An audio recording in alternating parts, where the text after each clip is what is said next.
and that made her embarrassed and angry. During the whole saga, she has 3 long-term relationships and a few shorter ones. Also, although she is not very interested in one-night stands, she does not judge people around her who are, and tries to be supportive. Even when she learns that her own grandmother had had an adventure with a fairy for years, from which both her children were born, she tries to understand her point of view more than just criticize her acts. She doesn't want to be a blood drinker. Whenever a vampire brings up the subject, she expresses this clearly. She loves the sunlight and getting tanned, and she wants to become a mother one day. Also, she is not sure if she would like to live forever because she has seen that many old vampires seem unable to appreciate the beauty of simple everyday things and to tell good from bad. Not wanting to be turned into a night creature is also a rebellious act. Being built of Eric's, another vampire, girlfriends made her annoyed in many occasions because they both considered her unable to look after herself and wanted to impose her all kind of rules. Letting a vampire transform her would also mean becoming her child and being told what to do and what not to do. She always chooses her freedom over all. However, in the final big battles at the end of each book, she usually needs special protection against magical creatures, and in many occasions, she even needs to be rescued and cured with vampire blood from her lovers. Unlike Bella, she defends herself as much as she can, but she normally gets bad injured anyway. At the end of the saga, Suki has had some bad experiences when dating vampires and decides to start going out with her boss. They feel so much attraction for each other that they go to bed very quickly. But she asks him to slow things down and try to act wisely so that they can build a strong relationship not based on sex. That is, she takes control of her life and feelings and chooses wisely, taking into account her past mistakes and what she wants to get for the long term. However, before deciding the Southern Vampire Mysteries showed the best example of a modern heroine we could find, a few other things should be taken into account. First of all, this protagonist does also embody a few female stereotypes.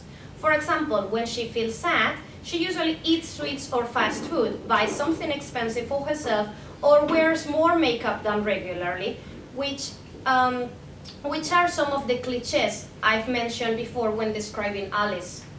Like Bella, she also finds it relaxing and rewarding doing the grocery shopping, cleaning and cooking for her relatives when she feels stressed. Also, Suki regularly gets involved in very uncomfortable sexual situations with males. Not longer after meeting Bill, she is forced to watch while some vampires are having sex in his house. A few chapters after, a detective who is trying to see if she is truly a telepath imagines her having sex with her own brother in order to see her reaction.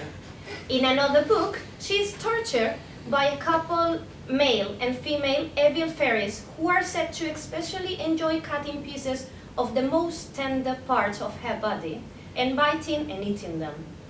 Bill himself abuses her when they are locked in a car trunk, and although he had been kidnapped, drunk no blood for days, and is starving and unable to keep his nerves under control, the whole scene is very dramatic, and Suki suffers a lot. Moreover, in the end, she starts a new relationship with her boss, which makes me wonder, why does she,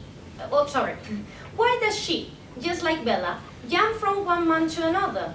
Is she unable to fully enjoy life on her own? Would not that be a happy, perfect ending? It seems that even this quite transgressive character needs to become a princess in the end and have a happily ever after ending. So this leads me to my conclusions. If we compare two of the most well-known modern vampire sagas protagonists with each other, we rapidly come to the conclusion that Bella lives just to satisfy men around them and obediently follow their rules, but Suki is much more open-minded and is able to live on her own. While the first one is not really a heroine, but a passive character that could be part of a novel from other ages, reinforcing gender stereotypes, and takes us back and not forward in time. The second is more of a 21st century girl and evolved in some areas as time goes by. However, none of them is interested in getting a high education at all and usually need help to face danger, like women in literature such as the Victorian, in which patriarchal roles are also reinforced. Also, they both seem to need a partner by their side to be fully happy, and forming a family is the only long-term plan they ever mention. To sum up, I think female protagonists featured in this kind of books, mainly addressed to young women and even teenagers, have not evolved as much as they should and still need to leave a few stereotypes behind to fit in the 21st century, and more importantly, to be a good example for girls to follow. And that's it.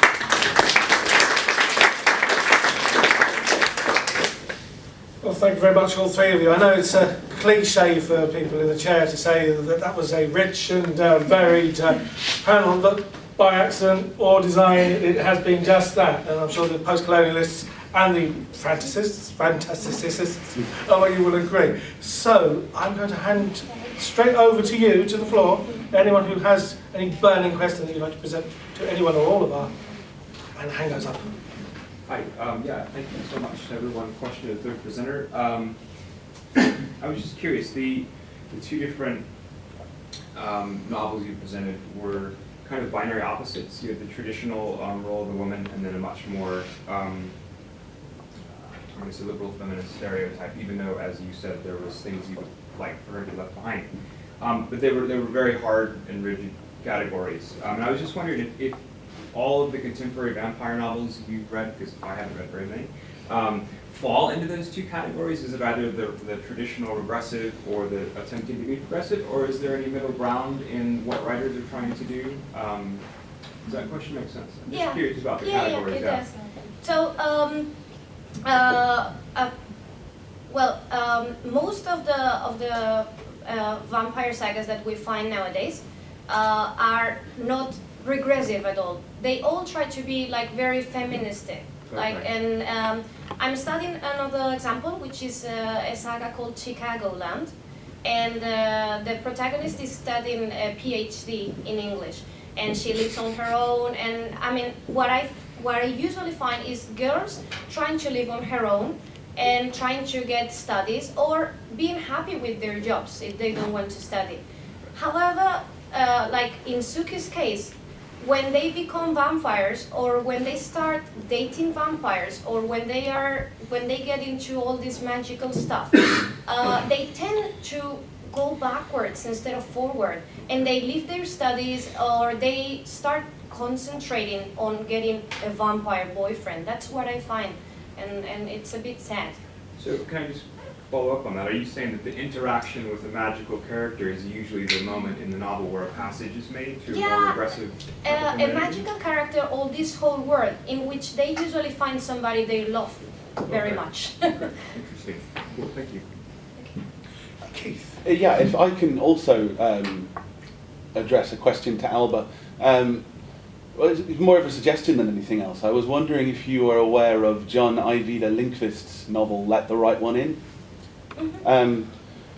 Featuring, because it was interesting that you were focusing on female protagonists there who are human, not supernatural. And I sort of wondered if you had anything to say about novels that feature protagonists that are vampires and also happen to be women, or in the case of Lindqvist, to be quite sexually ambiguous, and whether this has brought anything new to the genre that you would like to see sort of extended. Yeah, in fact, I haven't read the book, unfortunately, because I'm focusing on American authors. And, there was a remake. I've watched the movie. Have you watched both of them? There was a Swedish version called Let the Right One In. Yeah. And then a film, an American adaptation that I personally think is awful, called Let Me In. I haven't seen that one. Where they completely sanitized the plot remove the sexual ambiguity. The vampire character essentially becomes a slightly sinister girl next door. I don't like this sort of sanitizing for American audiences. But I wondered if you had anything to say about the female vampire protagonists and what we might expect in the future of from the future of the genre, what might be on offer. Unfortunately, what I usually find in these kind of novels is that, like when I mentioned is Edward's sisters and all the girls that appear in Twilight, and also in books such as Anne Rice's first books. What I find is that when they have a big role in a book, they are usually portrayed as dehumanized and very cruel. Like, okay, you give this power to a man and he will become the perfect romantic man who will appear at your window and make you crazy about him. But if you give that to a woman, she will become like a terrible witch. And I'm not going to use any other word. See, that's why I think you might get a lot out of reading Linkfist. Because he does some very interesting things with sort of the characteristics of a female vampire. That is, on the one hand, something quite, it represents sort of true alterity, which is something that I don't think vampires do in sort of American franchises now. They seem far too familiar for me to be interesting. But that sort of balance between absolute alterity and also attempting to lead a life that appears, at least on the surface, relatively normal. That's something I think that Linkfist handles quite well.